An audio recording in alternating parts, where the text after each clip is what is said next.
Hello everyone, Hachadino over here, and today we are going to talk about bosses, talents, and basic strats. I'm not going to go into advanced strats or boss per boss because I do want to do those in Mythic, and I still don't have footage or the right information to do that, but let's talk about heroic and normal for the most part. Do remember, of course, that we always have the cool shit that you can check for all of the videos. It also has some very brief descriptions of the rotations, how to enter dance, etc, etc.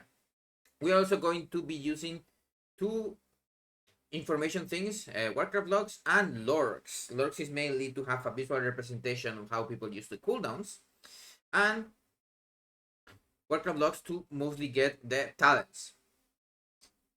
Now, first of all, I'm going to explain sub doesn't change much actually from boss to boss.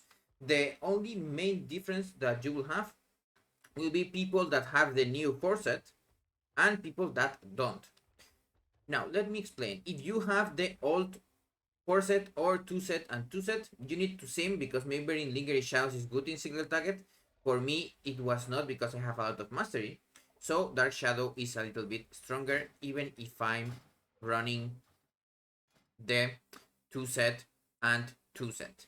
Also depends on your trinkets and other gearing things, but for the most part, unless some bosses have full AoE capabilities all of the time, we are not going to be using potent powder much unless we get to that new force that it becomes quite stronger.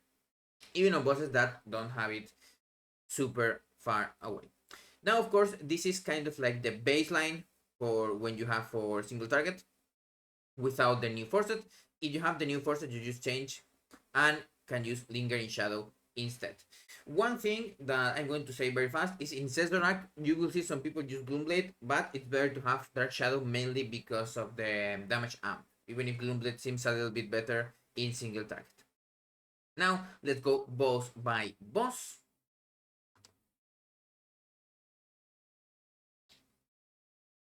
Here we have the first boss. Let's go into it.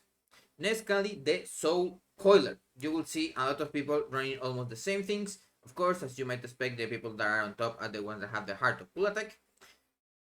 Another thing that you do want to have is, remember, this is heroic. Here you can get Potent Powder, but it's not such a huge win that you have AoE all the time. There is no need. And even in Mythic, you get to just go inside sometimes and do even more single target damage. One thing that I would change is instead of Ethereal Croak, I will run Bait and Switch. Because if you run Cheat Death, although I do like Elusiveness more than Cheat Death, but Cheat Death is very good for progression, you can use your Evasion to have 15% damage reduction on magic damage. It's good for the Soak and other general things, even for the Dispel. Talents won't change much on all of the other things. If you want, you can take Sanguine Vial instead of the Iron Stomach because sometimes you get some resets from killing the little lads, but don't care about that. Really, the most important thing is if you have Forset, you will run Lingering Shadows. If you don't have Forset, you will run the Dark Shadow. There are all builds that do use Improved Secret Technique, but we don't really use them as we get more gear and other things. Now let's go into the cooldown usage. This one is very straight lined. You just use blades on cooldown and try to just not lose as much time as possible. Dances are also super baseline. You use those at the beginning, then another one on cooldown. Gormao is not here, but it's almost the same. And there's not much else. This is, of course, a place where you do pop on pull your pot, so it doesn't change much. Or you can change it and use it on the last phase, because remember the last phase is still a DPS race, and maybe your group does use Bloodlust on that last phase. And you can see here some people do use Bloodlust on that extra phase, mainly because a lot of execute classes benefit out from it. We do benefit from Bloodlust, but not crazily. We don't really care if it's at the beginning or in the next one. Now, the second boss. will be Entomb Sentinels. It's not the second boss per se, but let's say it's most of the time the second boss that people do. Now, this boss is full single target kind of. You could argue that sometimes you have to target to have potent powder, but same thing. I will also run bait and switch instead of ethereal cloak. Maybe a lot of people just don't care about this, or they do like that cloak lasts 2 seconds longer. But I think having an additional cooldown on evasion is kind of neat, and there is a lot of rot damage that you do get. And if you are in mythic, the switch phase thingy does extend a little bit while people are in the dark trying to find the last people. Of course, also the ad pulses a little bit higher. For DPS, you will see almost the same things on just trinket and then a good passive, nothing crazy. And same thing as before, if you have the new forces, you are going to have lingering shadows, and if you don't, you are going to have dark shadows. Some people still have improved secret technique or Bloomblade. I do not recommend Bloomblade on this boss because sometimes you do have 2 target cliff, and Dark Shadow is going to kind of be way better on that. For the people using Follow the Blood instead of Momentum of Despair, I don't know what they were thinking. Weird things. Now, for cooldown usage, the only thing that you need to care about in this boss is when they go into the middle, they don't take almost any damage. And that sometimes if you are on the red group and you just soaked, you don't want to use Shadow Dance. You will see some people do delay Shadow Dance a little bit, or use it earlier, or anything like this. This was kind of this weird thing. Just remember that when you soak the blood thing, even on your heroic, I think, and on mythic, you also have to go away and leave the pool.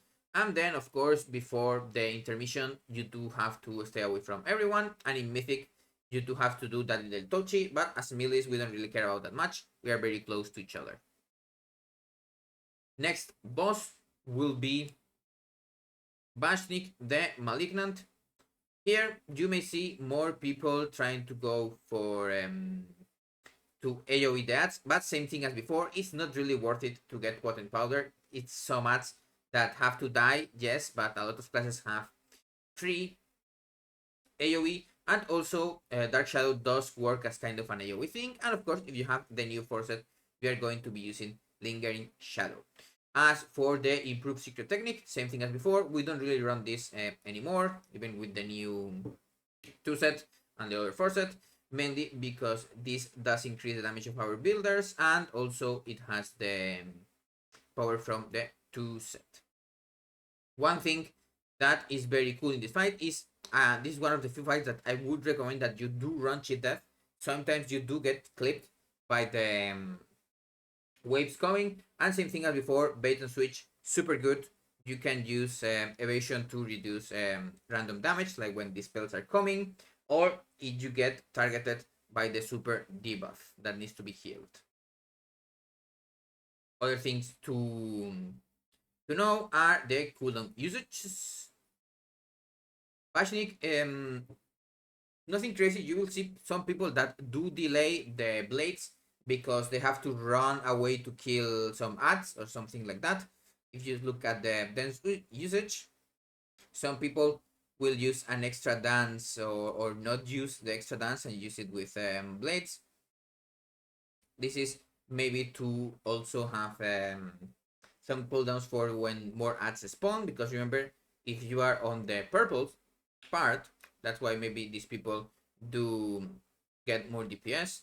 You can save blades for the purple spawn and do more damage. Of course, this may lose you a cast in the fight, but as you can see here, many of them didn't lose any cast. You can see 1, 2, 3, 4. This is what most likely you will get in a normal heroic kill. And then some of them did get to 5, but it's not as usual.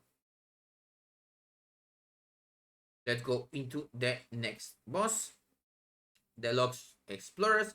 Now, this is a fight where I do think that Potent Powder is a very strong contender, mainly because you do have a 2-target situation at all times. If the tanks are moving the boss correctly, it depends if you begin with Gebo and the other one, or the I always remember if it's Nala and Iku, yeah, or Nala Iku or Iku Gebo or something like that, or if you do the mushroom things or the jump first or whatever. Lots of strat changes, but same thing as before. This is also kind of good for cheat death because sometimes um, you do get slammed for too much health because maybe some people are missing and you survive on those jumps. And same thing as before, bait and switch, very very good with evasion. If you run cheat death, you have that extra 15% magic damage less taken. And as always, you have the new force set, you run Lingering Shadows. If you don't, you will run one in Dark Shadow and one in Potent Powder. Nothing changes on gearing. As you can see, everyone is using the trinkets. One on use, one passive. Nothing crazy. And for cooldown usage, you will see some people that do delay blades a little bit. This is a big bug. I don't know what happened here. But one of the things that you can be kind of attent is that try not to have your mark on the one that blinks away because it's going to be very annoying. Try to always have it on Gebo or on the other one. I don't remember if it's Nala or Iku, the one that jumps away, but have your mark on the other one. You can also hold that dances a little bit. Like if you know it's going to jump away and you are doing AoE on both of them, you really shouldn't, because that way you can't use black powder and you are eviscerating for a bit less damage. Nothing crazy, but every kind of damage counts on this. Now for bloodlust, most people just send it at the beginning, and it seems some very weird people send it at 4 minutes for some reason. Maybe that's the last jumps or whatever it is. And you can also cheat the fire thing with cloak or with shadow step, whatever you prefer. Also, when you get thrown up by the mushroom, you can also shadow step someone or one of the bosses to go down instantly and lose less DPS that way. The next boss will be Zorak. This is one of the few bosses that is full single target, and as I said before, I do not recommend Gloomblade, mainly because it does have some damage amp phases, and Gloomblade and Dark Shadow are close enough that even getting Dark Shadow on both of them is very very good. Same thing as before, you can like the longer cloak maybe when you are in the intermission phase to not get knocked one way or another, and you can use your cooldowns way more comfortably. But also bait and switch is very good in case you do get hit from tornadoes. Here, sadly, I don't think cheat death is that good because most of the damage is rot damage. And even if you get hit by the tornadoes and you are rotting down super hard, you are going to proc cheat death and then die instantly on the next tick anyway. Of course, if you have foresight, you do run Lingering Shadows. If you don't, you put 2 points in Dark Shadow. Same thing as before, improved secret technique, we don't really play with that anymore when we have at least 2 pieces of the new set. You can always sim, but it's going to kind of go into Dark Shadow. Now here, it's something weird. You won't see many, but we can actually use cooldowns a little bit differently. Let me show you. Mainly because the damage amp is at 2 minutes. And now here you will have to make some mental math. If you are going to lose some blades at the end, you can use blades a little bit before, but I do not recommend it. I recommend it using it like these people that are using it over here at 1.50 something, because he does the dig in, and that way you do get that damage amp. Now, one thing that I do not recommend though is trying to hold the second blades too much, because as you can see here, if you hold it for too long, like here you see it's 2 minutes. If you use them at when they come off cooldown, you get another use. But if you use them on digging, you do not get another use. And you see here from most people are actually doing the most damage until like this one. You don't have blades for the second digging, and that is fine, because you're going to get blades another time, and also mainly because even if you don't have blades there, you can double dance, and blades is not such a huge cooldown that we really care that much about it. It's good, and also there's a little bit of a cheat code. Blades is kind of good, but when blade ends, let me show you a talent. Sorry, I didn't want to take the camera off. It's called Lingering Darkness. It's going to increase your shadow damage by 30%.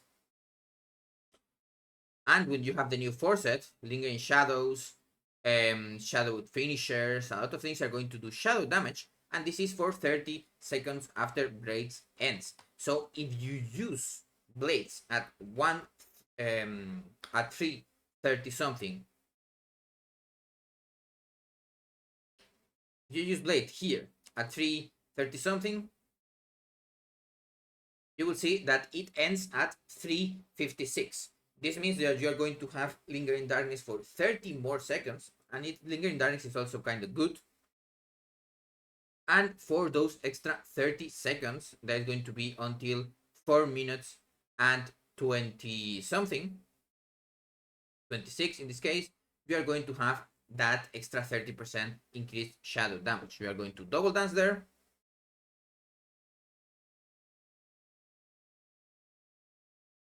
And then have that power. It's not worth it to hold dances a lot, but that extra dance that you are going to have over here is going to be very, very valuable anyway. For talent, same thing as before, nothing much changes as you can remember. And let's go into the next one. Twin Fangs. This is another boss. Well, I do recommend that you run Patent Powder. You're going to be using Black Powder because you have two targets at all times.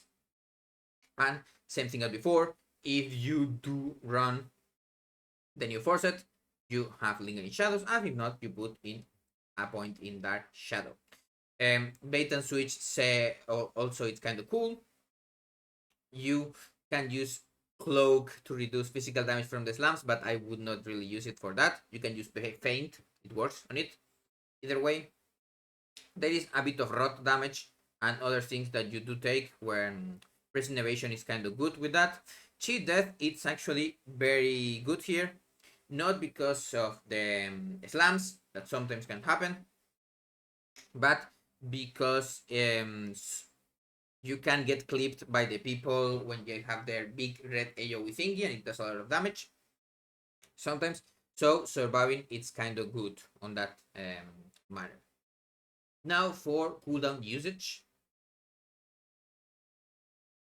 the only thing that it's important kind of is when they submerge,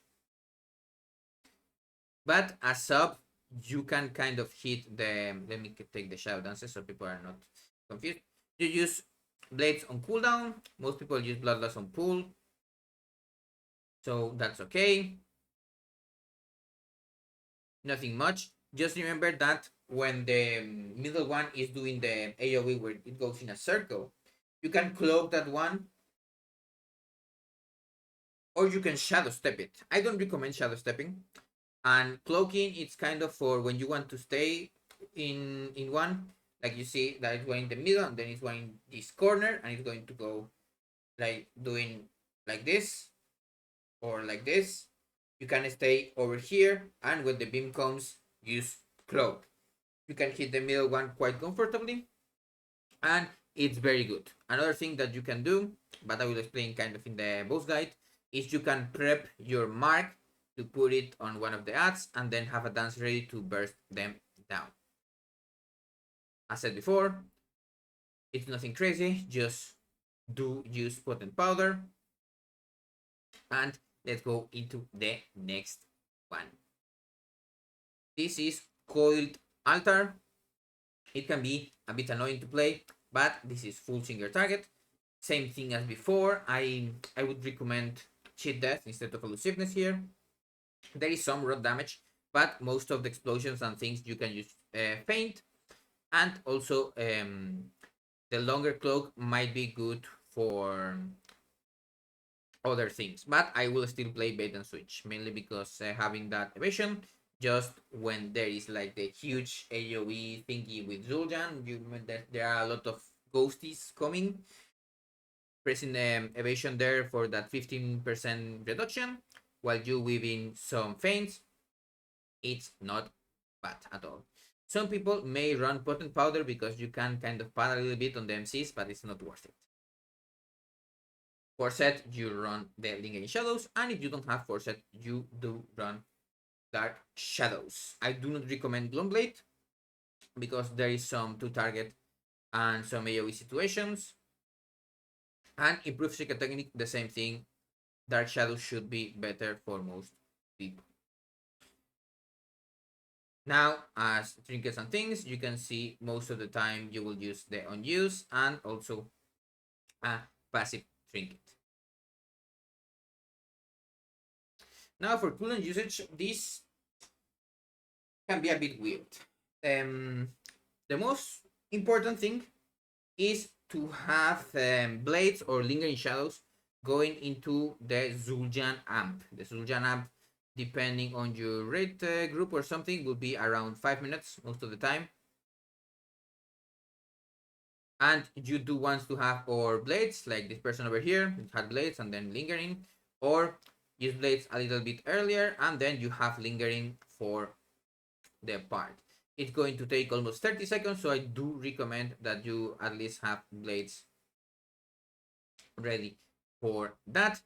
One other thing, you will use kind of blades on cooldown mostly, but you can also delay blades a little bit when you are getting some dread marks, because remember, if you get targeted by this, you will lose your mark also, so it's very advisable that you have Darkest Night ready. I'm going to explain it on the boss guide when I do it on Heroic, but have that Darkest Night ready if you get hit by Dread March, so you can put it again, or you will have to use Banish to recover your mark.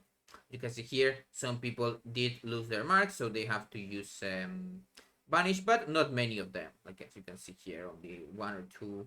Most of them used Banish to get some combo points somehow. As for other things that you may want to know is most people will be bloodlusting the amp phase. And also this amp phase over here is not 100% that is going to be here. Some people may have the amp phase over here, and that way they used blades in that time frame. It's going to be a full single target fight, some same things as before, as I explained. And let's go into the last fight. I'm not going to put Nimrisa because it's kind of whatever on Heroic, and in Mythic we don't really have much data because no one has killed it. Now, for Ulatek, there are a lot of parts where you can do AoE, but they are not important enough that you use Potent Powder. You will be using Dark Shadow, and if you have the Force, you will be using Lingering Shadows. On this fight, having 2 seconds longer on Cloak is not that important either, unless you want to kind of soak 2 of the slams, but it's not that important on that part either. Bait and switch is also very good. There is a lot of rot damage on the last phase, so it's very important that you have some defensive capabilities. I could see running elusiveness on this fight, but cheat death is also very good, mainly because sometimes healers can't really cope in the last part of the fight, and you may proc cheat death while more healing cooldowns are coming or while you are getting picked up. One thing that you can run is a Sanguine Vial, but I don't recommend it. Getting the killing blow and having a 5% heal, or you heal or you health instantly when the little lads spawn and other things is not that important. Now for cooldowns on this fight, the most important part is having your cooldowns with the heart. The heart of Ulatek, it's going to take 100% extra damage. And if you see, some people are already kind of seeing some kind of secret tech when you do use blades before the heart, but then you will have lingering for also the hard part. So you get, if this person does what I think it does, yes, you will get 3 dances, 2 of them being with lingering and 1 of them being with a normal shadow dance.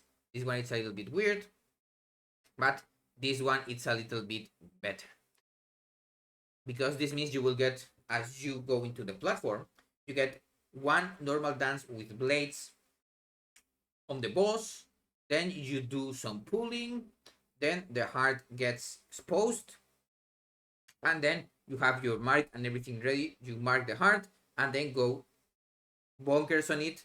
Of course, do remember that this means that you will have the trinket in another bind, so you don't use your trinket with these blades, but you use the trinket kind of standalone with these 2 dances over here. I think this is a little bit of a min-max because it does let you use an extra blades in the fight.